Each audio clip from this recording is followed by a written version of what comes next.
Ya, saudara, destinasi wisata Pucuk Krung yang berada di Lok Aceh Besar memiliki pemandangan yang cukup indah untuk dikunjungi. Ya, kawasan Pucuk Krung yang dulunya dikenal sebagai kebun milik warga kini menawarkan keindahan alam dengan air bening kehijauan dan perbukitan hijau yang menyejukkan mata.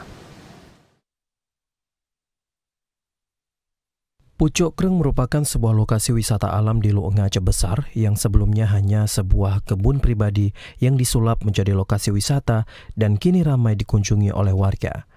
Sejak tahun 2010, lokasi ini mulai menjadi daya tarik wisatawan karena memiliki pemandangan indah dan juga alami serta dilintasi oleh aliran sungai bening kehijauan. Sejak dibuka untuk umum, tempat ini mulai dikenal masyarakat baik lokal hingga luar daerah. Pengelola dan juga pemilik kebun Kamal menjelaskan, Pucuk Krung bukanlah objek wisata resmi. Tidak ada dana bantuan, tidak ada dukungan fasilitas dari pemerintah, dan seluruh operasional dibiayai dari dana masuk dari pengunjung sebagai biaya kebersihan dan juga parkir. Kamal menambahkan beberapa fasilitas yang disediakan di sini seperti pondok, warung kecil, dan juga musola dibangun seadanya. Sebenarnya ini punya pribadi, bukan tempat wisata sebenarnya. Sudah ada orang yang berkunjung kemari, makanya saya jaga fasilitasnya apa adanya. Tidak ada bantuan dari pemerintah. Tidak ada, pengelolanya sendiri kita. Dari uang masuk ini kita buat apa yang bisa kita buat fasilitasnya.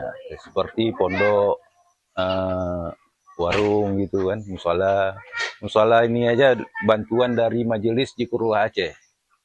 Sementara itu, salah seorang pengunjung asal Lok Semawai, Muhammad Azra, menyebutkan bahwa akses jalan menuju lokasi wisata yang jauh dan bebatuan membuat para pengunjung tertantang, namun terbayarkan dengan pemandangan yang indah luar biasa.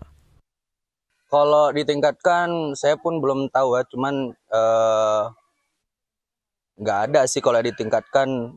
Palingan mungkin akses jalan ya, akses jalan mungkin ya karena kurang bagus. Tapi kalau menurut saya akses jalan untuk pertama kali saya pergi itu kayak tertantang karena kan pemandangannya juga membantu. Habis itu walaupun perjalanannya jauh, tapi enak gitu sambil kita merasakan kayak gitu. Meskipun dikelola secara mandiri, pengelola tetap menjaga aturan ketat bagi pengunjung dengan tetap menjaga nilai-nilai syariat Islam.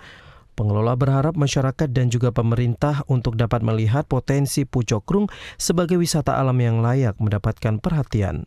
Tim Liputan TVRI melaporkan.